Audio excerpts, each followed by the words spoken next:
Good morning, everyone, and welcome to the show. How are you all doing? Phil here, and welcome to the Level 1 Podcast.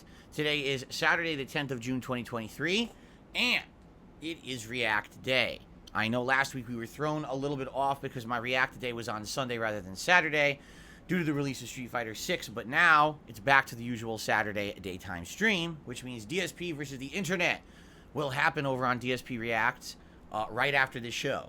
So, we have some stuff to talk about in regards to that show because the format is changing as of today, and we're going to see if the format change actually has helped the show. I hope it does, honestly, because people were basically saying they were a little upset with how that show was running after 3 or 4 months of running. There were people who were basically becoming channel members over on DSP Reacts every week, submitting their videos up and never getting watched. And that's unfortunate. You know, it was a first-come, first-served basis.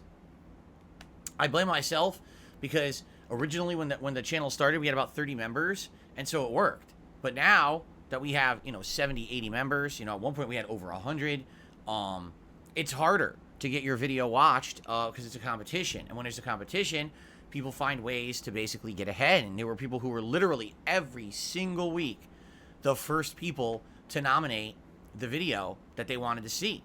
And it was like, damn, the same person every week gets their video watched first. That's kind of crazy. So now we're doing a new random select process. We'll talk about that in a little second. I also have synced my my YouTube app here on my phone to the TV, so we can do this random select and see how it works. We do have, I would say, I think in the playlist this week, it was about 30-something videos from standard members, and I think 7 ultra member videos. So there's still roughly around 40 videos queued up to be watched. Will we actually watch all 40 videos? Probably not. But we'll talk about that. Today I'd like to do an update on Street Fighter 6. A little bit about Zangief that I played yesterday. I actually have the win-loss record ready, and I have some things to talk about with regarding the character. In fact, I just watched a video of someone else using Zangief pretty effectively. And, just literally, it's funny. You can watch a single round, one round of a fighting game of someone who's good knowing what they're doing, and you immediately absorb data that you're like, oh, I got to use that next time. And I did. So, talk about that. Outside of that, there's really no big game news or anything going on. The reason being is because all these conferences are about to be. You're going to have Microsoft and Starfield tomorrow. You've got Capcom and Ubisoft Monday or / Tuesday. So there will be a lot of information coming out regarding video games in the next few days. And I am planning on talking about some of that on the podcasts coming up, and even possibly making a special video for DSP Reacts later this week. They'll essentially be my recap reactions on all the new stuff that's kind of been announced and or updated as a result of all these presentations. Like, for example, I guarantee you this Xbox presentation tomorrow will be like 2 hours long, and it'll be like 20 minutes worth watching. That's how they always are, So I'd rather summarize rather than sit here live with you guys 2-3 hours wasting everybody's time, including mine, when I could be playing games, and to make a, give you my thoughts on it later. So anyway, no real game news today or anything like that. likely this show will be a lot of interaction, meaning Q&A. And if, we end up having to run out kind of stuff to talk about a little bit on the earlier side, maybe we'll jump over to DSP Reacts on the earlier side. I don't know. We'll see. All right. But before we get to any of that, I think we should talk about schedule so everyone knows what's going on for the rest of the week. The video feed looks oversaturated today. It doesn't look oversaturated. I'm going to show you what it is. You ready? Here we go. Ready? Watch this. You notice how it looks completely different depending on the color that I'm using? I've noticed this. Did you notice that? So the lighting and everything adjusts based on the background color that I'm using. It looks different, right? Every time that I change the color, it changes. So if I go back to green, all of a sudden I look different. See that? Yeah, it all depends on the background color. I actually agree with you that some colors work better than others, but I like variety. Like, I've been using a lot of blue and purple recently. So I said today I would do green because tonight we're doing Zelda. And I was like, so we'll do green today. It'll make the camera makes me look a little yellowish, I think. But there's not much you can really do about that. I'm not using super high-grade professional stuff. There's no human behind the computer right now tweaking the settings as I stream. It's all automatic. I think it's sufficient for what we do here, okay? Anyway, so schedule-wise, let's talk about what you guys can expect, all right?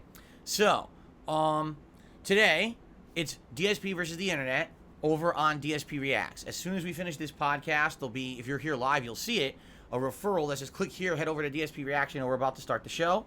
And it's a 3-hour clips react show where basically I watch clips from all over the internet that you guys have submitted and I react to them. It's really the bread and butter of that channel. It's the one consistent thing that happens every week over on DSP Reacts, and it's channel members who nominate those videos. So if you're a channel member who's the ultra level, I'm absolutely guaranteed to watch your video, and there's 7 videos this week that are from ultra members that will absolutely be watching. Then we're going to switch over to a new playlist. This is the first time I'm doing this. The playlist will be random shuffle order. So I think if I take a look, I want to say that playlist had, let's see here.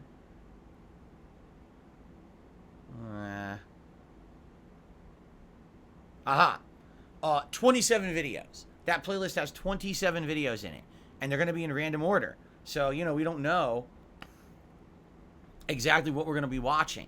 With 27 videos competing, will we watch them all? I mean, some of them are very short. Some of them look like they're 30-second videos, while others are like 10 minutes. So, it all depends. Each member has the ability to nominate 2 videos per week, but some people didn't do that, which is why there's 27 this week. So let's see how it goes. All right, let's enjoy together this random select style playlist. This put everyone on equal footing. Previously, like I said, it was first come, first serve, and what would happen is usually sometime during Sunday, I would post up on the community tab of the DSP Reacts channel a post saying, hey, nominate your videos here, first come, first serve. And there were certain people who were absolutely on top of it, like Derek, Slayer, and 1 or 2 others. Every week would be like the first 4 to 5 people to post up, and so we'd always watch their videos first. Now, obviously, at first you can't really tell, but after a while, you see a pattern to emerge of the kind of videos that those guys like or want to see me watch, and you realize, okay, it's kind of more of the same over and over, right? So, because of that, people were starting to complain. It's not fair, I'm a member, but I can't post up immediately when you have to post up that thread. And so the first come, first serve aspect of the show doesn't really work for us. And a lot of people, sadly, I hate to say, pulled their support, said we don't want to be members anymore because we're not getting our videos watched. And you know what? Fair enough. That's the kind of feedback I need. That's the kind of feedback that I need, I want to improve based upon. So thank you for sharing that and letting me know. So now, to this week is different. Okay, we'll see how the show goes. I hope it goes better in the random order. It's going to be shuffled on YouTube, and we'll see how the shuffle system works, because I'll be honest, sometimes the shuffle system is really weird. There used to be situations where I would press shuffle on my playlist of songs that I play for pre-stream music.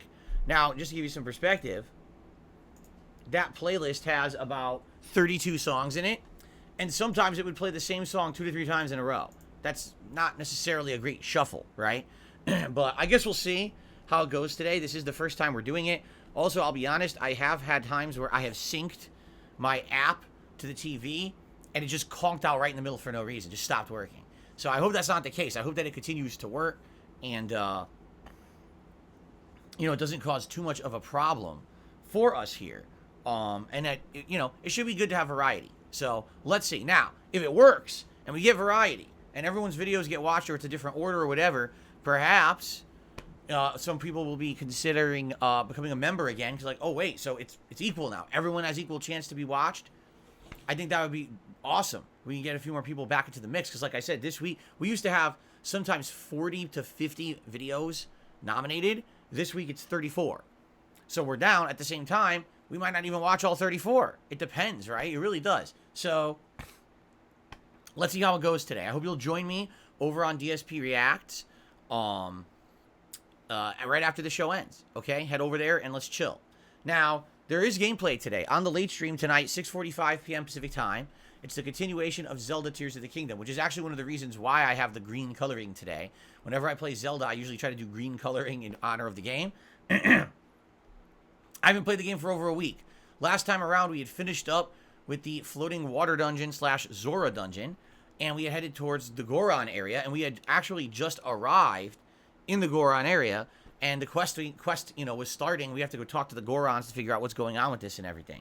So that's what we're picking up tonight, and I'm excited. Obviously, I want to see, every single major dungeon has had this build up of like a quest you have to do beforehand, so I'm sure it'll be more of the same here. Will we arrive at the dungeon by the end of the stream? Maybe. It would be great if we did, so that way when we play Zelda again, we can actually start with the dungeon. So I guess we'll see how it goes tonight, but finally Zelda returning, and I know there's been people asking all week, when's Zelda coming back? When's Zelda coming back? I really like the playthrough. It's coming back, okay? It's going to actually be played at least twice this coming week, all right? Now, tomorrow, Sunday, originally I had told you guys I was going to cover the Xbox digital presentation and the Starfield presentation, all right? I'm not going to cover them live. At this point, after having covered Summer Game Fest, seeing the debacle that happened with YouTube essentially blocking my video for over 12 to 15 hours, and the fact that, not that many people ended up watching. Right now, the video has now been live for what? Almost 48 hours. It's got about 1,400 views.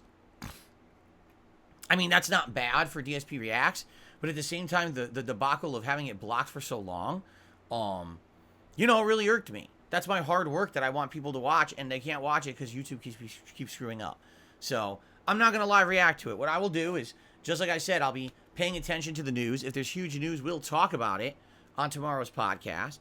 But for the most part, tomorrow's podcast may be really short because tomorrow I want to play with a new character in Street Fighter 6, and it's going to be one of the new ones. It's either going to be Marisa or Mano. I guess I'll just pronounce it Mano from now on, and if everyone says it's wrong, too bad, because everyone told me to pick a pronunciation, so I'm going with this one, and no one has told me how to pronounce the word properly, so I'm just going to say Mano, and I don't care. So, either Marisa or Mano, all right? And we'll see how it goes, and, I'm interested because I want to play all 4 new characters. So far, I've used 2, JP and Lily, but I need to use the other 2.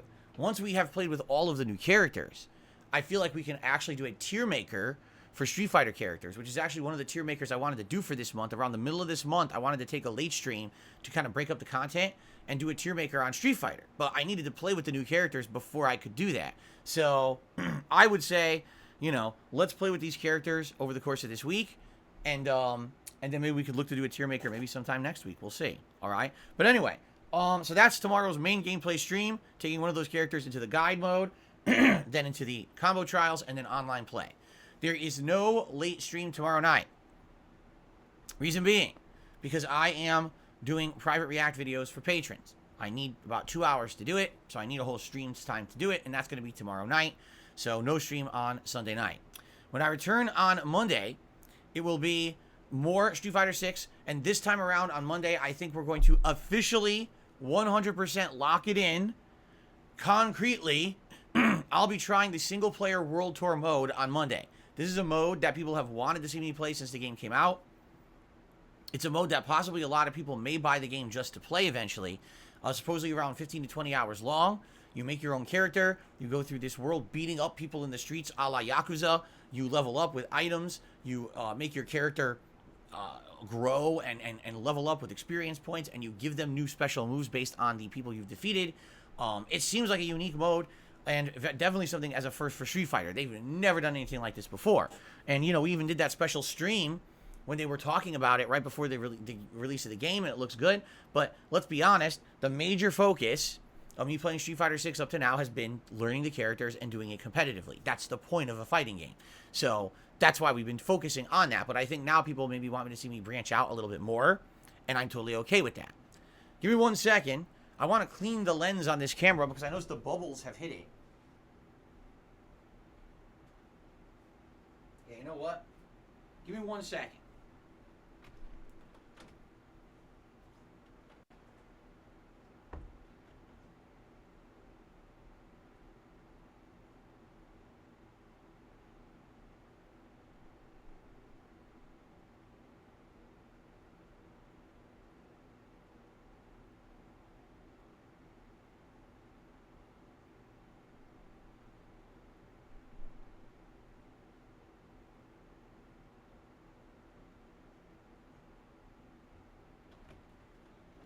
Okay.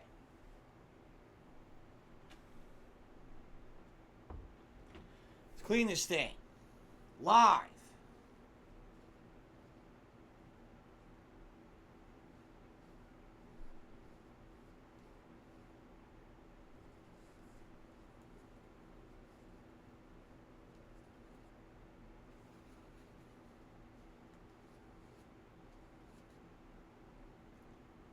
Wow.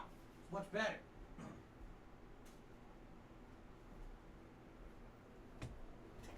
Look at that. Now we're in 4K quality, baby. Now, I noticed since I've been, you know, I do the celebratory bubble blow in here when we hit 100 likes recently. I've seen a lot of bubble stuff. It's all over the camera. I'm like, oh, let's clean that. Because I've noticed it. Okay. So, you guys all feeling cleaner now, right?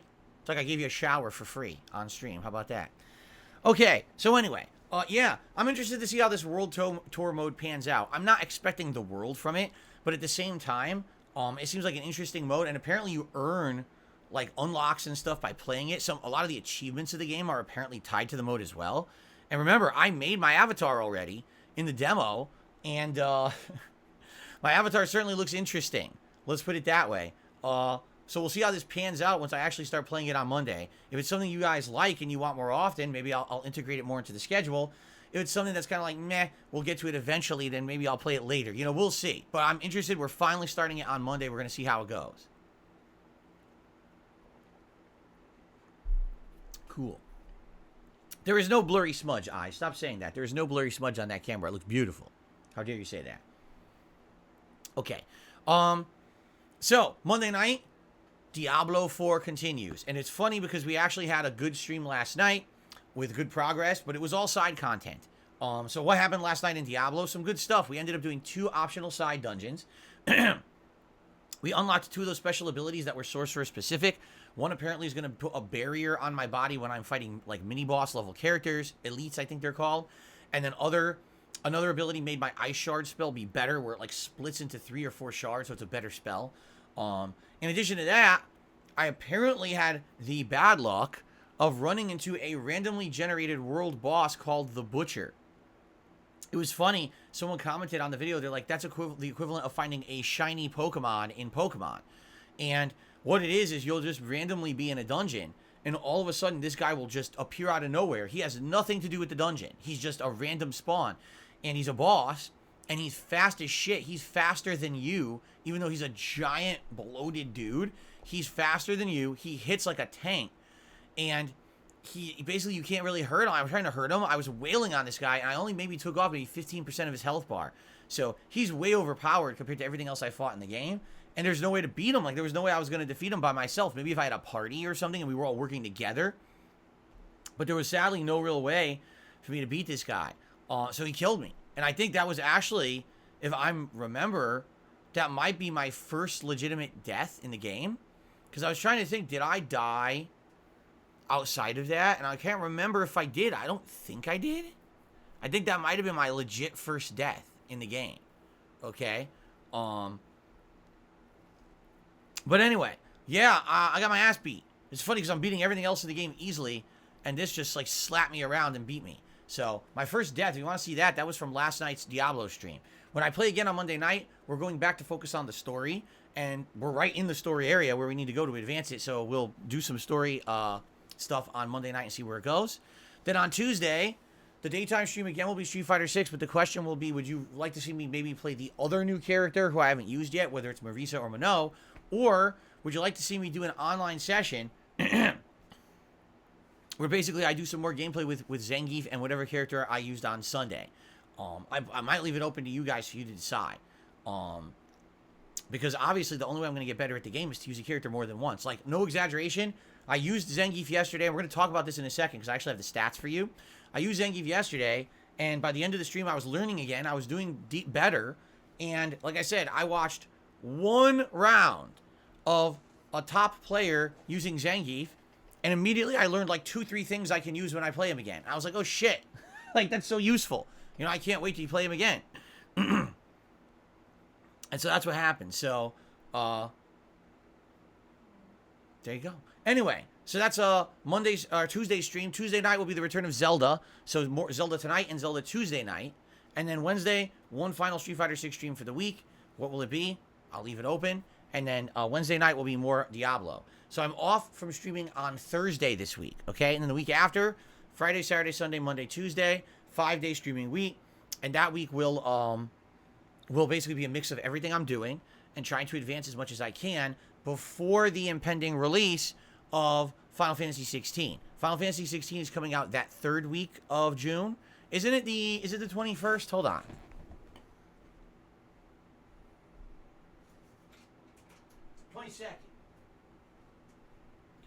So, 22nd. What day of the week is the 22nd? A Thursday. That's weird. It's coming out on a Thursday.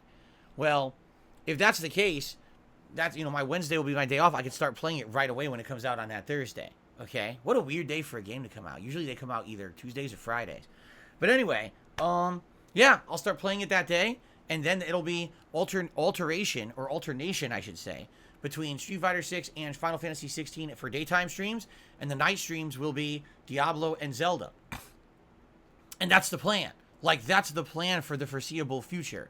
There will be new games coming out in July, like Pikmin 4 and stuff like that, but these are the 4 games I'll be focused on, you know, moving forward, and we'll see what happens. The thing is, they're all insanely lengthy games. Like, I don't know how I'm actually going to make major progress and or beat these games in any kind of a timely manner. Every one of these games has the potential to be incredibly lengthy. You know, maybe Zelda, if I rush through it and I do the Goron dungeon, then we go to the 4th and final dungeon, and then maybe we try to get to endgame, maybe I could beat that first. But everyone knows Diablo is an insanely long game. Street Fighter 6 is a game with no ending, right? And we're just starting Final Fantasy 16, which you also know is going to be an insanely long game. So, who knows how the progress will go in these games? I'm hoping you guys like them and you know, want to keep seeing them all in the rotation, but I'm actually concerned about what's going to happen come July. It might be a situation where I can't even play new games in July because I'm busy with all 4 of these, you know? I don't know. I guess we're going to have to take it as it goes and judge for ourselves, all right? The next big event going on is actually going to be my summer marathon, which we still have not named. We have to think of a good name for this event. There's going to be a summer marathon the first weekend of July. It's going to be on the Sunday, July 2nd. It's going to feature games. It's going to feature drinking. It's going to feature food. There's going to be probably a tier maker. It's going to be a good variety of stuff that we're going to do that day, okay? And it's going to be pretty fun to do something different rather than just the regular stuff that we do. My wife is actually going to look up some... No, we're not calling it Summer Game Fest. I think someone already got that name. My wife's going to look up some cool recipes for, like, summertime foods. She'll probably do, like, 1 or 2 things that are like barbecue food or something like that, and then maybe, like, a dessert, right? That'd be kind of cool.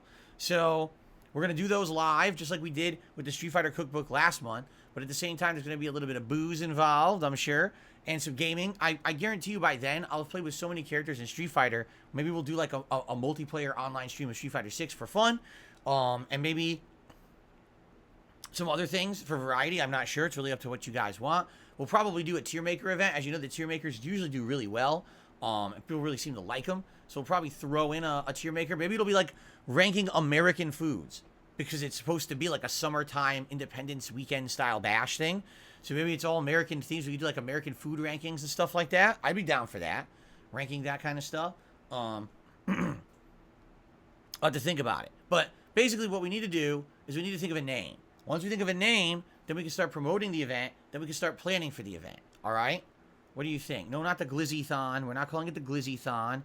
No, we're not calling it the Gin and Burger Bash. That's not happening. What the... See, originally I was going to call it like the Independence Weekend event. But the thing is, it's only Independence Day in the United States, and I realize I have an international audience. So calling it Independence Weekend event wouldn't make sense because it would be confusing. You know, like, wait, it's not Independence Day for me, you know. So I kind of want to call it like something summer themed. No, we're not calling it the MAGA-thon. Oh. We could call it President Donald Trump's indictment marathon. We could go through all 37 indictments, right? That would be hilarious. That would be great. We'll just read each one off. It'll take the whole stream.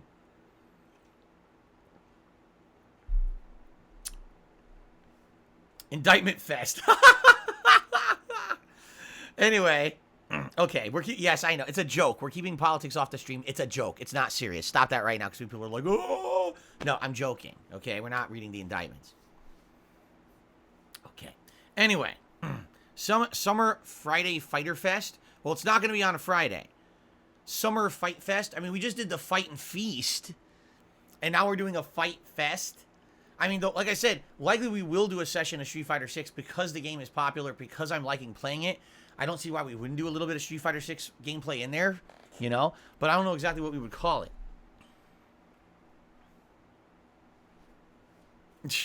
Phil's Paradise Party. Man, we really gotta figure this out. What can we call it? Summer Jam, Summer Fests, Summer Bash. DSP's Summer Jam. Like it's a party. DSP's Beach Boy Bonanza. The hot and fun sweaty party.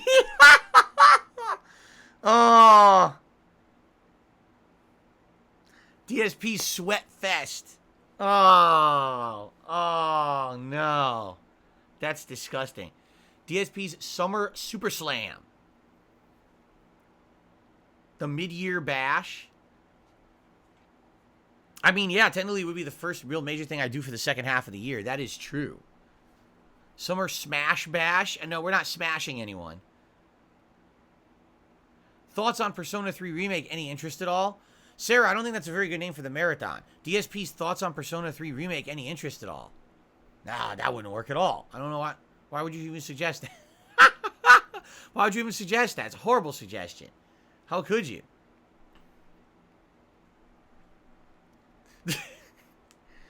The Digital Summer Party, DSP. Get it? DSP, Digital Summer Party. Dark Side Phil's. DSP's DSP. DSP's DSP only on DSPGaming. Oh, that's actually a little catchy. DSP's DSP. Oh, we might have come up with something good. So everyone's like, sold. DSP's Digital Summer Party. Yeah, I like that. Okay, I think we're going with that. I actually really like that. Yeah. DSP. DSP squared. We could call it DSP squared. DSP to the power of DSP. DZ Ape says, don't thank me, thank ChatGPT. Are you serious? You use ChatGPT and that's what it told you?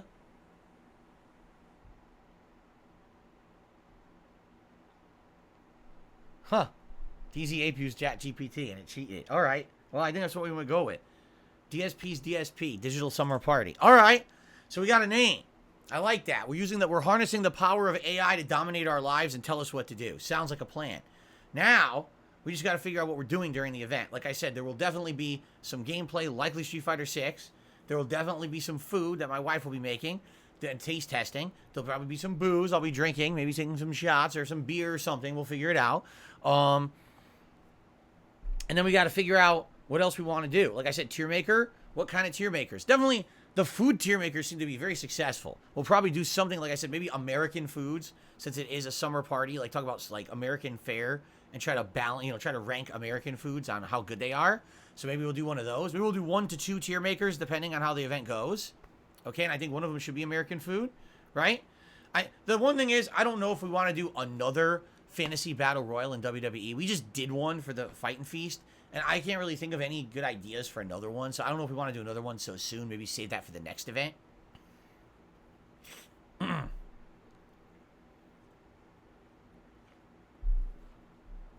DSP's Digital Summer Party, sponsored by Ballpark Beef Franks. Shove a big hot wiener down your mouth. Suck the glizzy. Get busy. It's the summertime jam.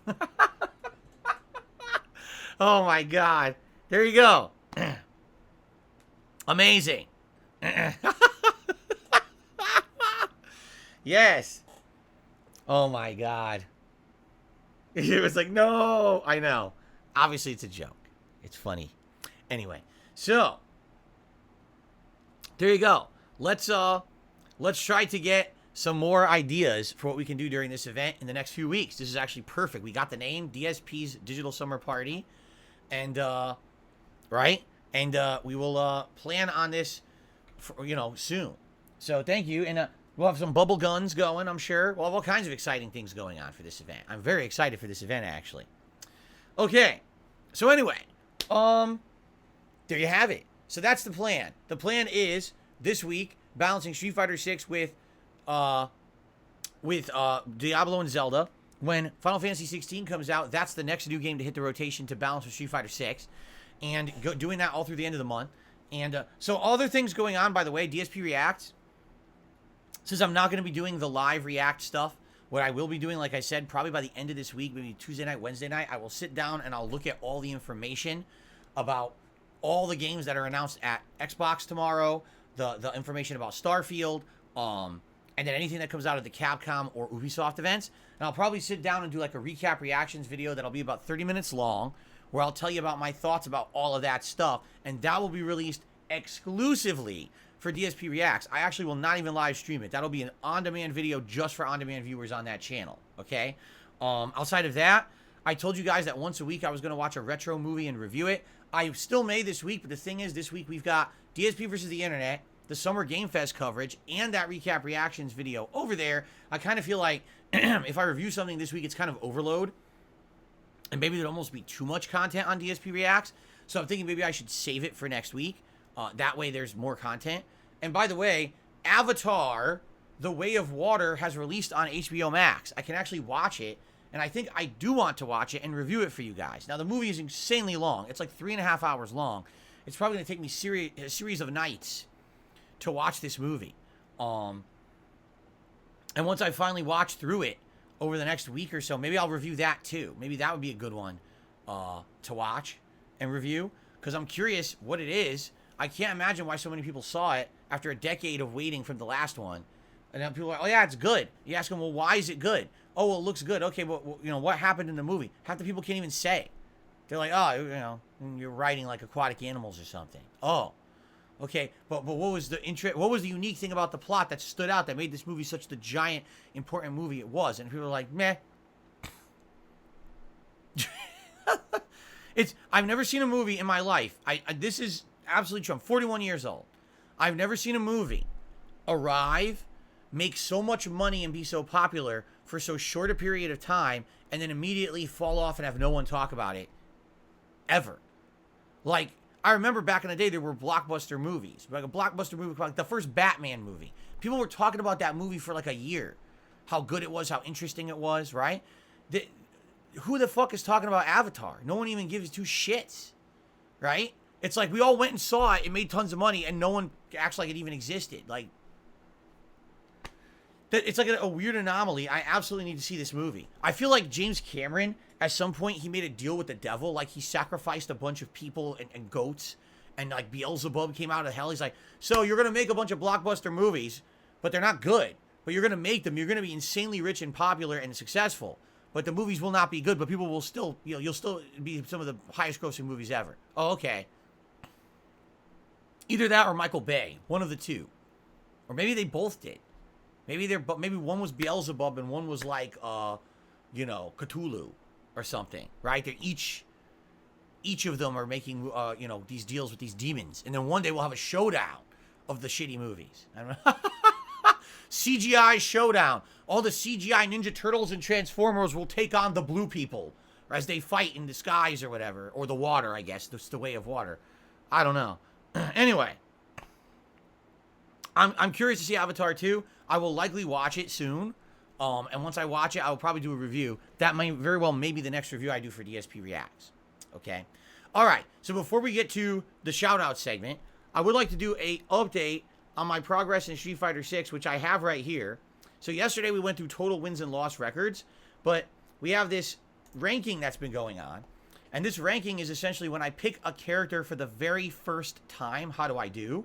What's funny is if you actually look at this ranking, it's really not even representative of my overall experience in Street Fighter 6, because if you take a look, Lily as well as Dalsim actually have losing records, but I've actually played more with them, and now I'm getting good with them and winning way more often than losing.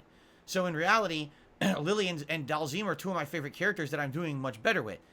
Zangief, I'm actually pleased I ended up with a positive record for Zangief. I really am. Because Zangief is a character who, over the years, I've really much enjoyed playing with in various Street Fighter games. In fact, last night, before I went to sleep, I actually opened up an old-ass playlist from DSP Street Fighter. If you're not aware, that's my old-ass, decade-old YouTube channel where I used to put up only fighting game footage. And I was watching myself play Street Fighter 4. I think it was Super Street Fighter 4. On the day that I got laid off from my job in 2010. I actually opened up that playlist and started watching the videos. And it was the first time I'd seen that gameplay in several years, many years. And I was like, wow. Watching how Street Fighter 4 played and everything. It's kind of fascinating today with the game that we're playing now with Street Fighter 6. You see these huge differences and everything, right? Anyway. So, let's talk here. Zangief, who I used yesterday, all right? I would basically say that Zangief seems like a fun character, but at the same time, it definitely feels like he has some huge weaknesses, all right? Zangief, if you can stay with the enemy in front of you at a certain range, is incredibly strong, all right? He's got normals that are pretty good for mid-range, some super armor on some of those normals. He's got an anti-air with the OD, or overdrive spinning lariat, and it hits at this angle that hits multiple times, and it'll knock him right out of the air, okay? It's really good, except for the fact that it literally only works from that particular direction and angle. If someone gets in your face, it's very hard to get them off of you. Sadly, he doesn't have a true reversal from Wake Up that will get him out of a tricky situation. And then you end up having to try to parry. Because his reversal does not work. His spinning lariat will not work when someone's above you. And this is the problem I kept having yesterday. Someone would get close. I was like, I need to get myself out of this situation. I couldn't figure out how. I couldn't find a way to safely get him out of these situations because it doesn't seem like he has anything that will get him out of there. It's not like he can teleport. It's, you know what I mean? Like, drive impact, or drive, what do they call it? Drive reversal only works to a certain extent. And he seems weaker because of that. Now, what I didn't know is that he actually has some better normals. Like, for example, that headbutt move he has, which I think is forward and fierce punch, apparently is incredibly good. I told you guys, I watched one round of someone using Zangief at master level. Literally, they just kept throwing out the headbutt. And the headbutt is apparently fast recovery. It's safe on block. And if it hits, you can combo into other things, or you can just go right into like a throw setup. So it seems ridiculously good. It was stuffing a lot of moves. Now, like, why was I not using that? I didn't realize how good it was. Also, his low medium punch apparently is incredibly good. If it hits at any time, it can 2-in-1 into either the rushing grab, which is a mix-up, or in combo into the EX lariat. So anytime low medium punch hits, you got a free combo, and now you're at an advantageous situation. So I need to start implementing those when I use him again. I think if I start using the headbutt and low medium punch a lot, I'll probably do way better than I was doing. Even so, I did good. I actually had a winning record, despite the fact that I was essentially trying to learning on the fly. and didn't really know that much about him, I'd say I did pretty good. I definitely got bodied a lot by certain people, but then I started coming back near the end and getting win streaks. So, overall, I like Zangief. I wish he was a little different because, honestly, I wish that he had better combo ability. He doesn't really have as many combos or many combos in this one, based on previous games. Like Street Fighter 4, he was a god. He was so good in Street Fighter 4. Remember, was it Super Street Fighter 4 where he was like top tier, which was insane? But once they removed his green hand, and his cancel ability off of standing light kick to do like good moves, he doesn't have as many combos anymore. So, so it is what it is. I'm looking forward to more. I do want to play Zangief again. I would say of all the characters I'm using, right, Blanca, Lily, Dalsim, Zangief. Those are the ones that I like the most, and I absolutely want to pick up again at a future date. Okay, so thanks for those who, again, who've been continuously watching Street Fighter 6, enjoying the coverage, supporting the coverage. Thank you. I really, really appreciate that. You guys have been awesome, and I'm looking forward to more tomorrow when I pick up one of the other 2 new characters, either Marisa or Minot. In fact, thinking about it, should we just decide now? I guess here's the question. When you think of the 2 characters, Marisa seems to be a really good mid-range character. Super armor, big damage combos, a little bit on the slower side. But if she gets a one hit in, man, she can lead to a big damage combo. And I think that's where she excels, trying to find situations where she can blow through what her opponent is doing. Right? I don't think she has too many things in the realm of a mix-up. I think it's more staying that mid-range and trying to do moves that'll get in and counter-hit what your opponent's doing, leading to a big damage combo, right? That's what I'm seeing, okay?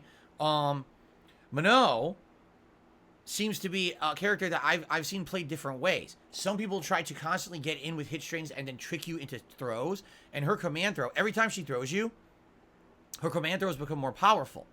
And the thing is, she has multiple setups. She could just do the command throw. She could do hit strings into the command throw. Like, she has different setups for it that actually make it more interesting. It's not just, oh, a throw. It's like a throw plus this, all these different ways to set it up.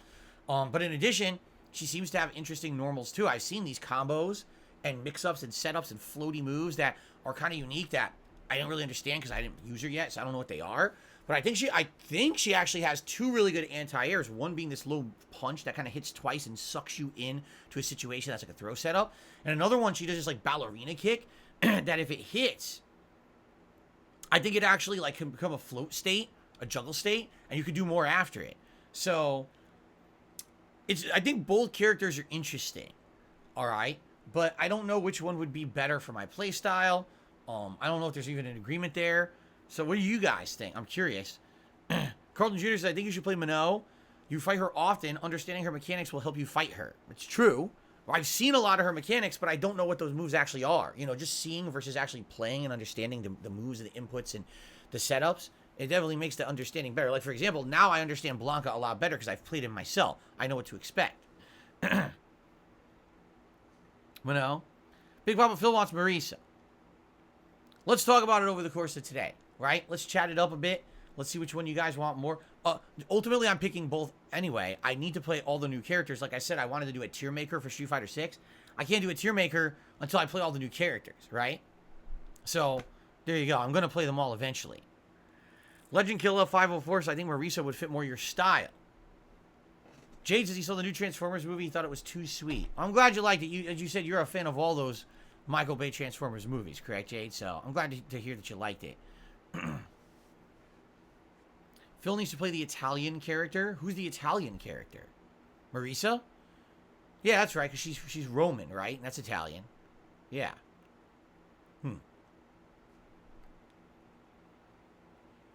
Anyway, all right. So we'll talk more about that, and we'll decide in the next 24 hours what I'm going to be doing for tomorrow's Street Fighter stream. Okay? All right. So outside of all of that, that's really what I got to talk about, but we have shout-outs now. So let's get to shout-outs. We start off today with the Lucky Gremlin, who became a member of the channel this morning. Thank you to the Lucky Gremlin. And that did count as a new membership, by the way. Thank you so much, Lucky Gremlin. If you guys haven't noticed, support has been outstanding this last week for Street Fighter 6 launch and Diablo as well. Members are up. You know, we were all the way down at one point to low 700s in the 600s. We're back up to 800 members, which is great. So thank you to anyone who supported the channel in that way. If you have a gifted membership, enjoy, and be sure to thank whoever gifted it to you. Perhaps you would consider becoming a member if it lapsed, or maybe gifting some memberships to help out the channel and the community. That would be great. Let's see here. Jack Anderson re-upped his membership for 15 months in a row. Thank you to Jack for re-upping your membership and supporting the channel. And Spawn Killer did a $2 super chat saying DSP Summer Bash. Well, I think we're going to call it DSP's DSP, the Digital Summer Party. That way it rolls off the tongue. DSP squared, right? That's what we're going to call it. DSP to the power of 2. That sounds good. Nice and catchy. And now we can get all kinds of promotional materials together for it. There you go. Okay. Let's continue. Drew, what you said is silly, but I will address it. Drew just said in the stream chat, you have 800 members, but only 300 people are here for today's podcast. I hope they show up for the react. You have to understand something, Drew. All right? I'm a variety content creator.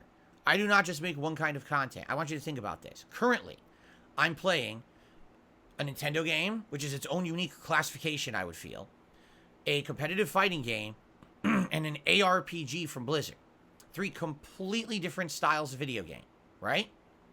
I'm about to do a react show where I react to clips from all over the internet. Correct? That's completely different. Oh, by the way, I'm doing a podcast right now where I'm interacting and talking with you guys about various topics. You see, I'm in 1 week, I'm making 5 kinds of content. Now, even though you may say, well, you only have 300 people on the podcast, you're correct. This podcast has a certain audience. Some days we have upwards of 400, 500 viewers. Sometimes we have only 200 viewers. It really depends on what's going on. Particularly today, there's nothing too crazy going on in the realm of games or anything. So the attendance is a little lower. Yeah, it's all right. But we have a regular audience that come and watch this show every day. And a lot of people even say, I like your podcast, but I don't particularly like the gameplay, but I'm here for the podcast, right? It's cool. I'm happy with that. I like that people come and watch my content for different reasons. It gives a more variety to the viewer base. For example, I have a very diverse viewer base. I have people from all over the world. More than 50% of the viewers who watch me do not live in the United States. Most people can't even say that on YouTube. If they're like American, usually the vast majority of your viewer base is American. I can't even say that. I got people from Canada, from the UK, all parts of Europe, Asia, who watch me. That's cool. And because of that, there's people from all different walks of life. They attend all different times. Some people are here for the stream. Some people watch on demand after the fact. That's the other thing, too. It's funny because people are like, well, if you look, you only have like a few hundred people who watch you. It's actually completely false, right? Certain videos get different viewer counts. Yeah, if I'm part 23 of an RPG, it'll probably get like 300 to 500 views, right? But part 1 of a giant new release that's popular usually can get upwards of, thousands of views, sometimes upwards of 10,000+ views. Look at my Resident Evil 4 remake playthrough and how well that did, right? There's people who come back. There's people who come back for particular styles of gameplay. You see what I'm saying? And that's good, right? If you actually add up all the viewers that I get from all over the place, you probably got, at the very least on a daily basis, a couple thousand people, different people, who are watching my content for various different reasons, right? And then when there's something happening going on, something exciting, that'll increase. So I understand what you're saying. You're like, you only have 300 people on the podcast, but 800 members. Yeah, but in reality, I probably have like 2,000 or more people who watch the content. So when you say 800 members, that's not even half of the active viewer base. You understand? Now, they don't watch every piece of content, but they're split up watching different things. You understand?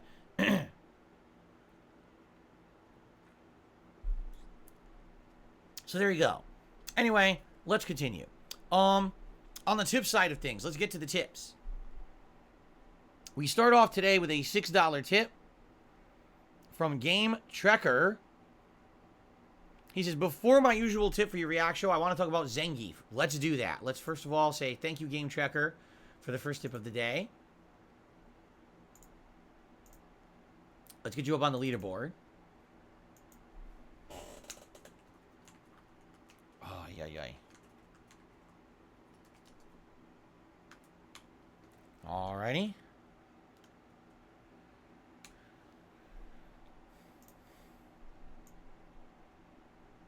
Here we go. Okay, so he says, as you can see in the Google Doc, you actually had your third best win rate with him for your first session, with a character behind Blanca at number 2 and JP at number 1. Let's take a look, because the Google Doc he's referencing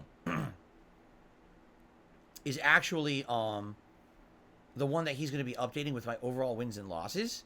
And so if I click on it here,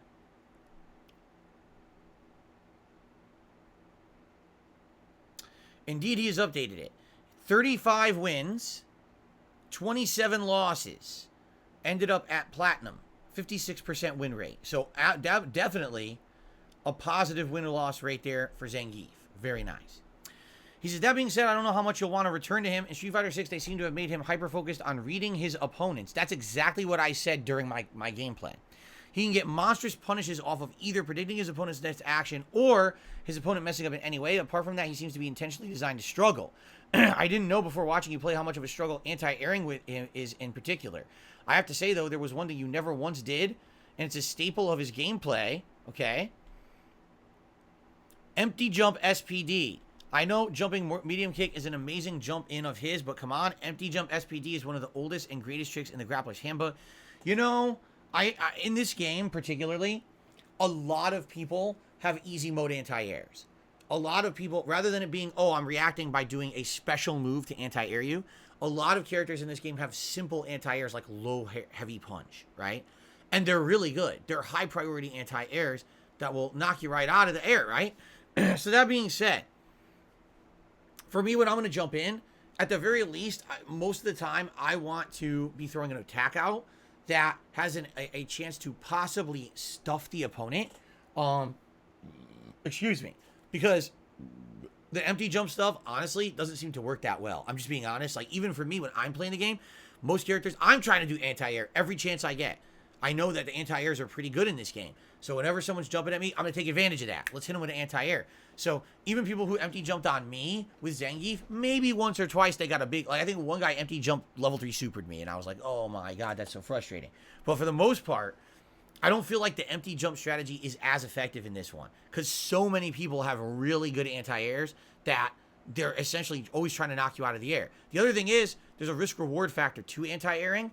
And if, let's say 80% of the time you're successful, and you're now in an advantageous position because you knocked the opponent out of the air, you're going to try every time. There's other games where maybe like the only way you can get an anti-air is a perfectly timed, you know, meter burn Shoryuken or something, but then you're not going to do it all the time because you don't want to take the risk, and therefore, you know, there's a better chance of people jumping in and getting away with it. So here's the thing. You're right. I didn't do it that much. I could try to do it more, but I don't necessarily feel like empty jumping is a great strategy in Street Fighter 6. I could be wrong, but it seems to me like that would be like an early strategy to use to fool people. But once people realize that, they're just going to be, you know, knocking you out of the air every time. When you do jumping medium kick, at least it can trade, in which case at least you did some damage and at least the enemy's knocked back a tiny bit, so they're not at the best advantageous position. You see, at least you're mid-range, which is kind of neutral where you want to be with Zangief. So, okay, thank you for the tip, Game Tracker. I just received a $5 tip. Oh, I didn't just receive. This is also from Game Tracker. He has more Zangief thoughts he's going to share with us.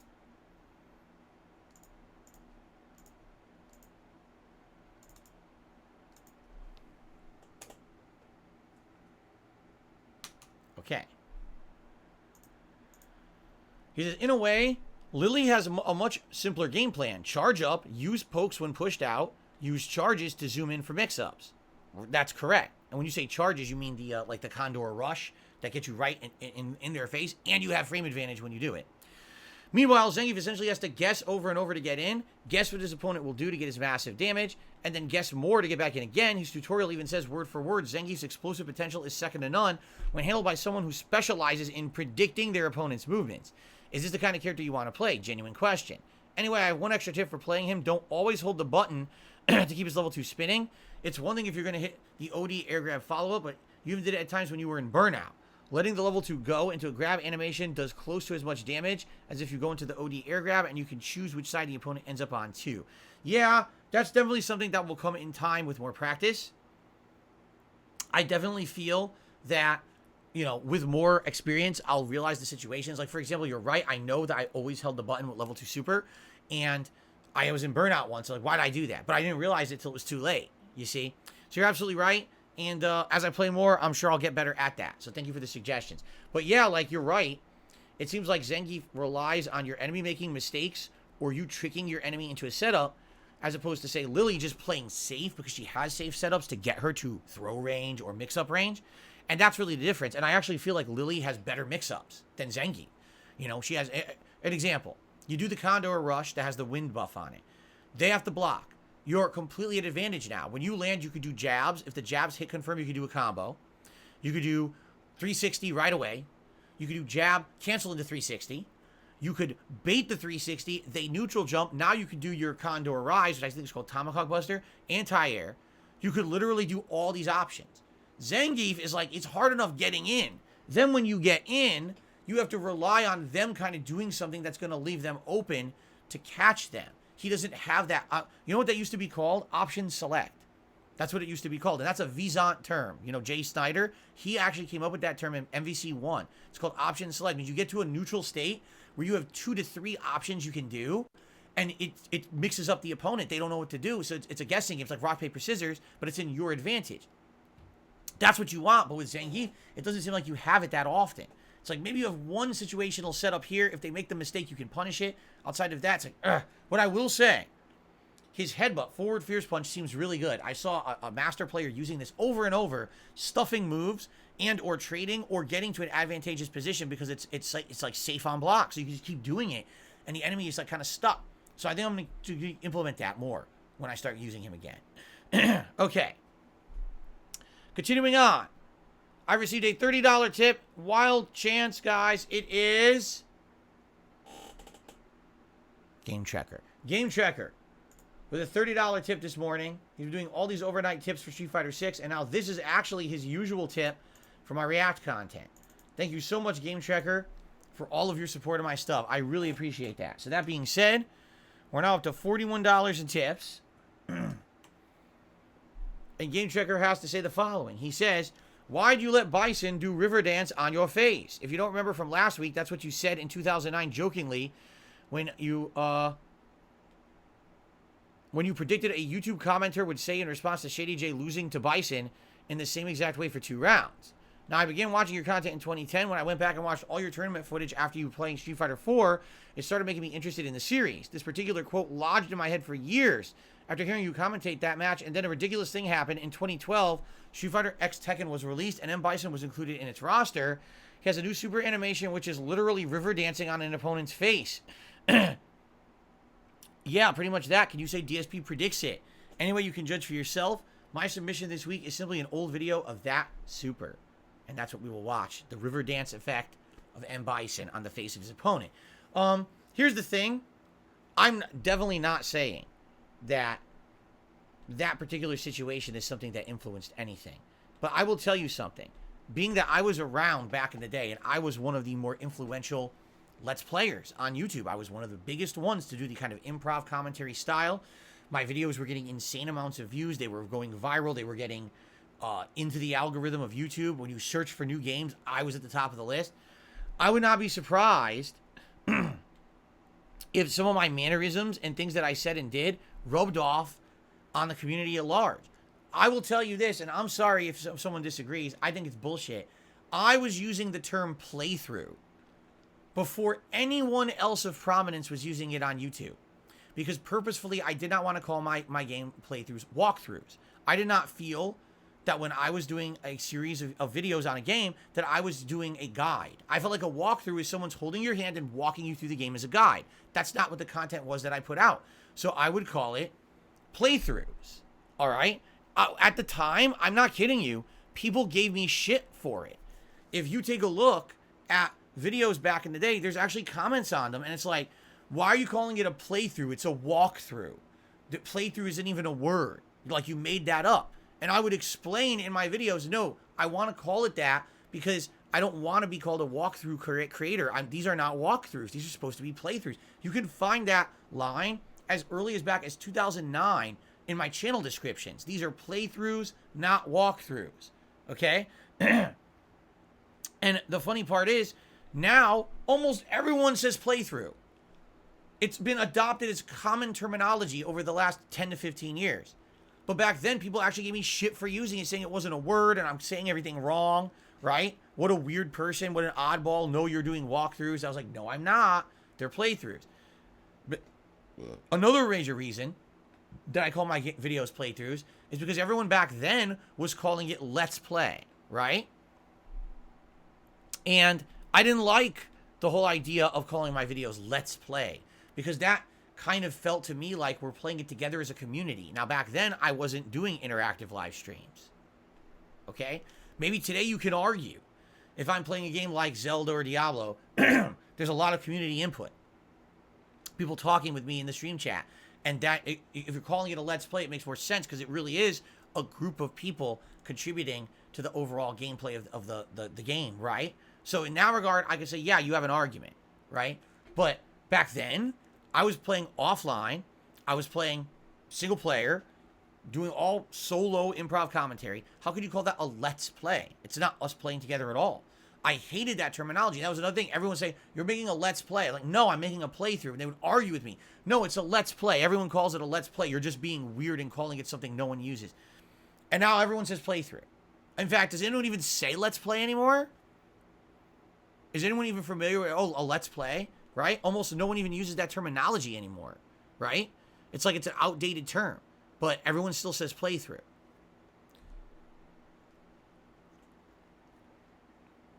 And what's hilarious about that is there's idiotic people out there who will say things like, oh, you're just out of your mind. That's a delusion of grandeur. No, something that's factually backed up is not a delusion of grandeur.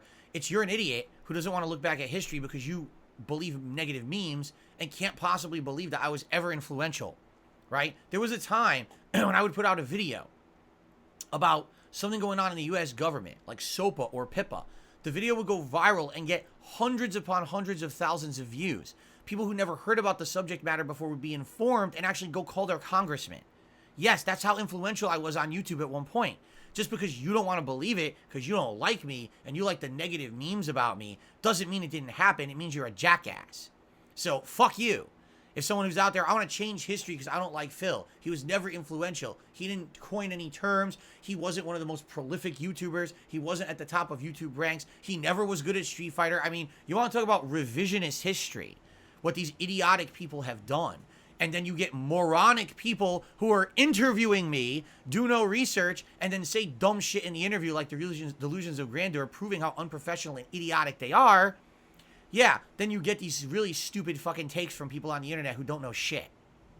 Sorry, I'm the person who was there 15 years ago, busting my ass, putting out videos on YouTube, basically changing the face of how commentary was done. Where were you? Probably taking a shit, okay? So, I don't want to hear this nonsense from idiots on the internet trying to say dumb shit, delusions of grandeur. You kiss my fucking ass. I was there. You can't change history just because you want to believe a negative meme and be toxic about me. Go fuck yourself. Okay. Let's continue. We have more shout-outs to do. I have a $5 tip from Super Snow Carl Turbo HD Remix.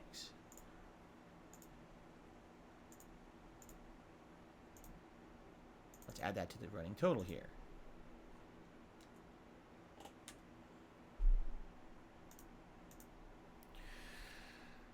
Let's see here. So, Super Snow Carl Turbo HD Remix says, speaking of views, don't forget, Phil, if YouTube actually... Don't forget, Phil, if YouTube actually scared about people restreaming your live podcast, I believe you'd have 2,000 people watching. No, here's another thing. This is absolutely true. Because people say this all the time. Well, look at your video views. Well, look at your stream views. Guys, you have to understand something. Some of my biggest fans don't watch my raw content. They watch restreamers. It's true. They sit there toxic idiots because YouTube allows restreams, allows rebroadcasts, right? But there's way more people following my content than just the people on my channels. Now, I'm lucky enough to have enough people who support me that it doesn't matter what my viewer counts are on anything. I can still make a living doing it. But it's absolutely true. There's way more people following my content than just the people on my actual stream. Why do you think there are people like Keemstar who follow me around and talk about me? Do you think Keemstar cares about a no-blow Joe Nobody who no one even knows? Of course not. It's because I have people who follow me for probably not good reasons, but they're still following me. My biggest fans are idiots because they fucking are obsessed about me in a toxic, negative way. It's just true. You know, these obsessed morons who just can't get enough of Dark Side Phil for some weird fucking reason. Normal people who watch my content aren't like that. But there's thousands of people constantly watching toxic content about me, and they're essentially my biggest fans because they're so obsessed. You understand?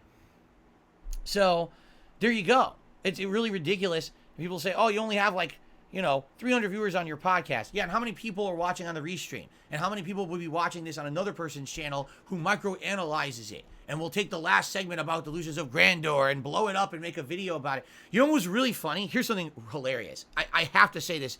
I know this is completely off topic, but just listen to this. So I'm doing something on YouTube like a day or two ago.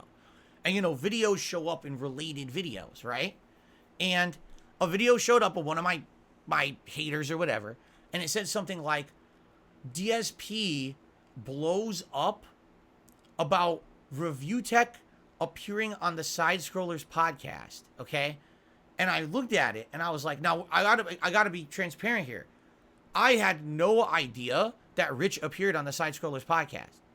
I knew that Boogie had been on it, but I had no clue. After the whole debacle with Boogie and Wings and the podcast they wanted to do, and then they did their stupid fight, and then Keemstar trying to cause drama, I completely ignored the whole situation, and I'm not in the loop on any of this anymore. I'm not following any of it. They're doing their own shit, talking about me constantly, and I'm paying no attention to any of their antics. I'm just here, focused on my positive content. I'm paying no attention to the white noise outside of this stream. This is my focus. You guys and the community and this content, not them. I don't care about them, all right?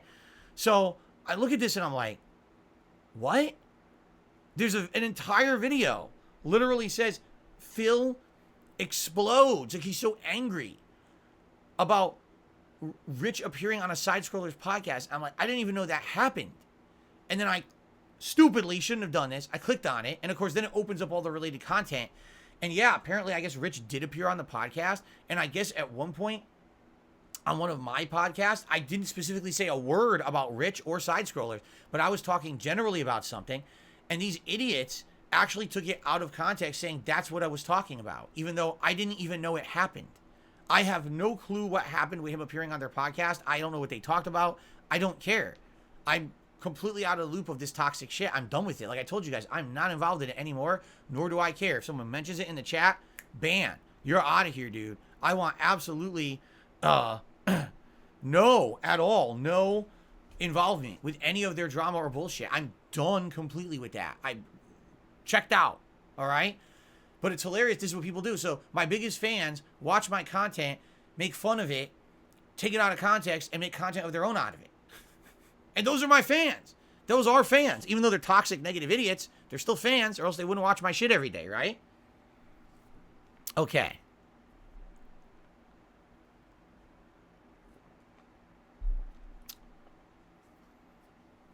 Anyway. Excuse me. Let's continue, shall we? Another tip. Here we go. A $6.66 tip has come in. When are we getting interviews on DSP Reacts? At this point, there is zero plans for that, and you know why. I told you 2 months ago. Actually, at this point, almost 3 months ago why. I had lots of plans for DSP Reacts this year. Some unique content that I wanted to do, and one of them was going to be an interview series where I was going to sit down with interesting people from all walks of life. It wasn't just going to be, people that you guys are necessarily hyper familiar with, but I was going to try to kind of reach out to my contacts from over the years.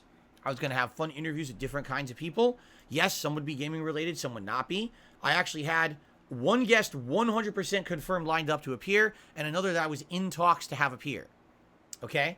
And no, by the way, it's no one that you guys are thinking. It's not. It's like, oh, he was going to have Wings. No, it wasn't that. It was other people.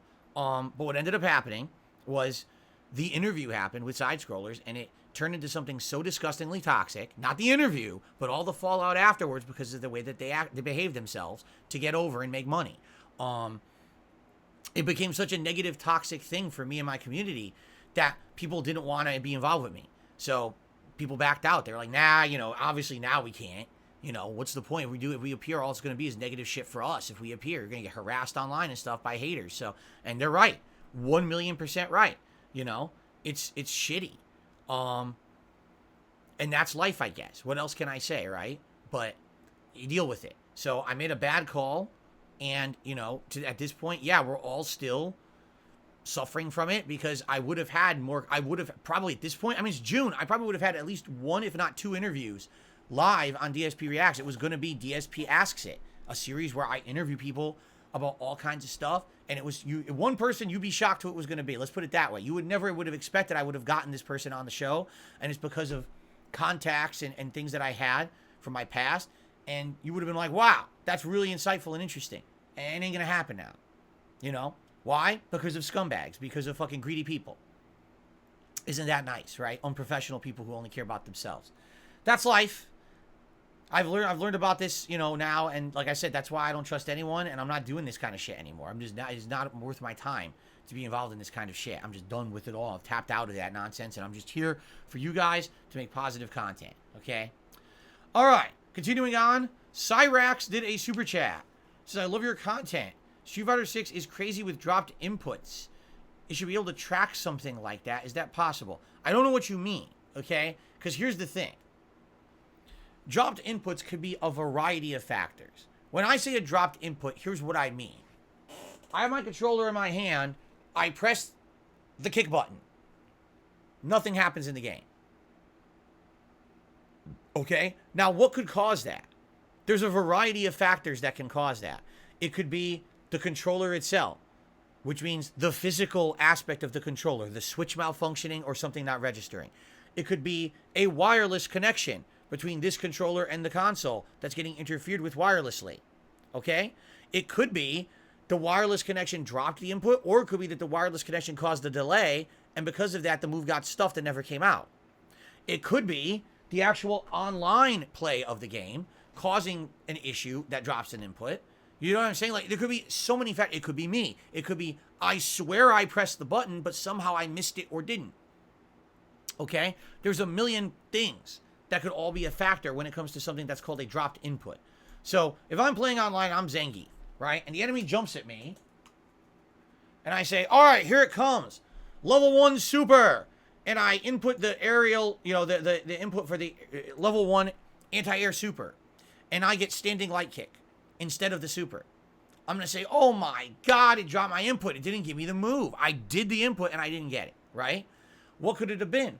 It could have been a bunch of factors. Now, from what I've experienced, I'm going to actually defend Street Fighter 6.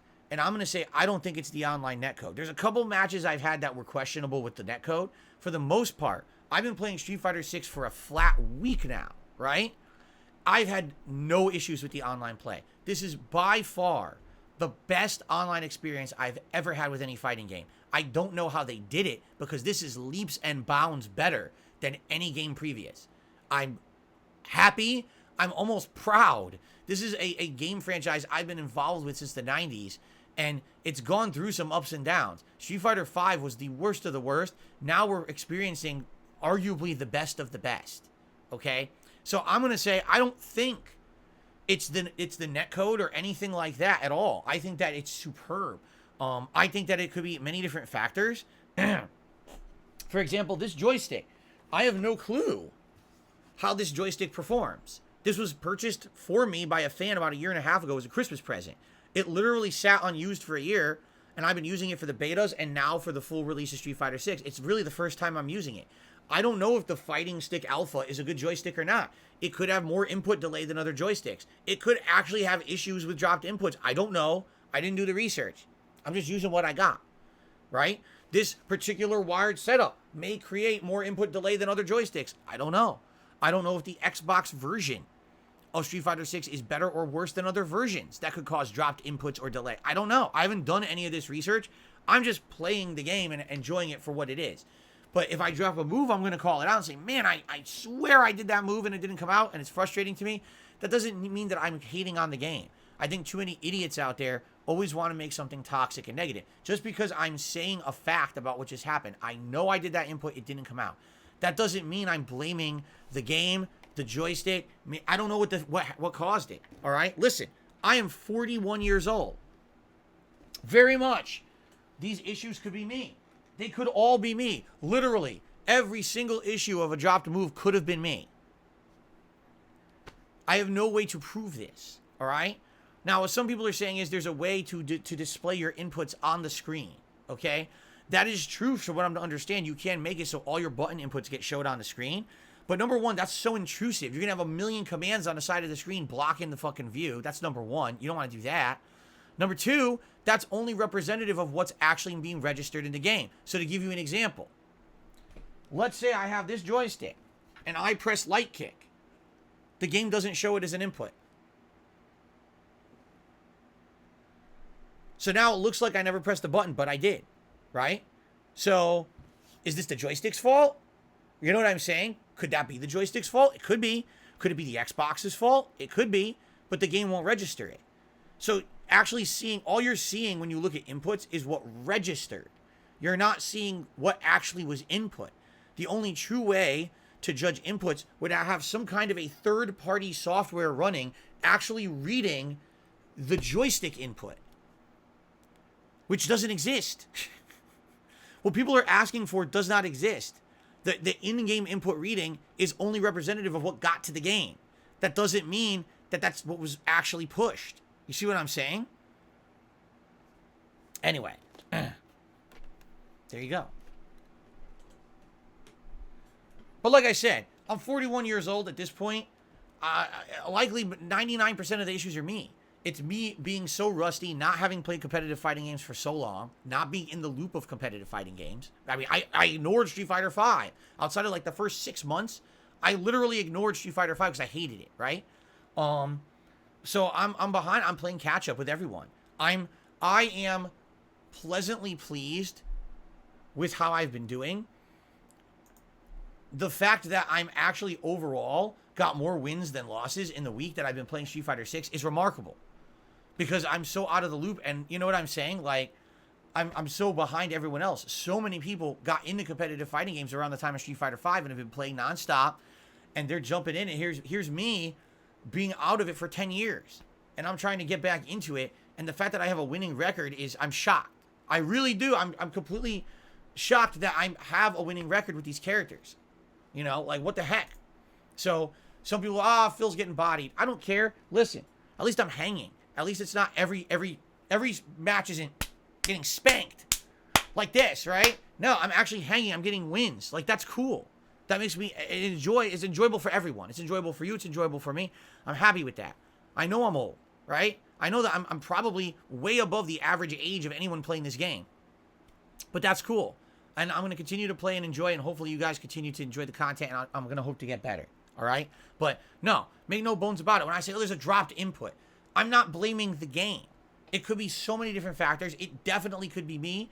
I don't think the problem is finding the root cause. The problem is trying to make it so it doesn't happen a million times further. One thing I really have an issue with, and I found out about it. I know what's going on. Okay, so who was here yesterday or watched the Zangief gameplay? Raise your hand right now if you're someone who either was here on the stream yesterday or you've watched on demand the Zangief gameplay, okay? Did your hand up? Okay, put your hand down. I can't see it. We're on the internet. I can't see your hand up. I don't know why you did that. But if you saw the Zangief gameplay, there was a running theme that I said. And the running theme is I kept accidentally getting air 360, like jump and air spitting pile driver, when I didn't want it. I found out why. Someone analyzed Street Fighter 6 and found a really weird thing. Street Fighter 6 holds your inputs for an incredibly long period of time. If you don't release a direction, it'll continue to do the input for some weird reason. No Street Fighter game has ever done this before. So, for example, you can do a 360 motion, resulting in a jump, and hold that direction, and the entire time Zangief is up there, the 360 is stored. And if at any point you hit kick, he'll then do air 360. So here's what's happening. I'm down back blocking. I've decided I want to jump forward and do a medium kick. So I go from down back and I kind of do like a rounded jump up, which I guess the game is reading as a 360. It's not, but the game has such lax input shortcuts that it's reading it as a 360. I'm holding up, I press kick, the game thinks I want air 360. I don't. I mean, that's ridiculous. I went from down back to up forward, jumped a full arc, and as I'm landing doing a kick and it's giving me air 360, that's like a full second of a charged move that it's giving out. That's ridiculous. I don't want a full second of a charged move, but people are discovering this about the game. So these are things that need to be learned and things that we need to discover and try to figure out. So for example, to avoid that, I have to jump and go to neutral. I have to jump and not hold a direction and then press kick, and I'll get my jump kick instead of aerial 360, which I don't want. You see?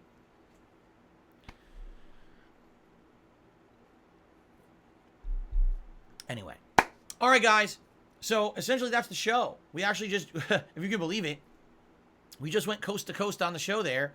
Thank you for a great podcast. Now, just so you guys remember, anything that just happened contributions-wise during this podcast rolls over to DSP versus the internet. So don't worry. This tip goal and all that will be retained, and that means when we start DSP versus the internet, I will have gunner glasses on because we did hit the $50 tips goal. Okay? Reminder, today's show is a little different. It's random order. We're going to watch the Ultra member videos first. Okay? Then we're going to switch to the standard members playlist, and we're going to be doing the random order and see how it works. I hope it works well. I hope you guys like the show. I hope you'll join me. What's going to happen is as I end the podcast, a link will pop up. If you're live on the stream, you can click and go right over to DSP Reacts. And I'll actually have that show running for you within, say, 10 minutes. I have to change a bunch of the things, like the stream key and a bunch of the pop-ups and everything. Once all that's changed, we'll jump in there and go from there. All right, guys? All right. Thank you all. Great show today. I hope you enjoyed the discussion.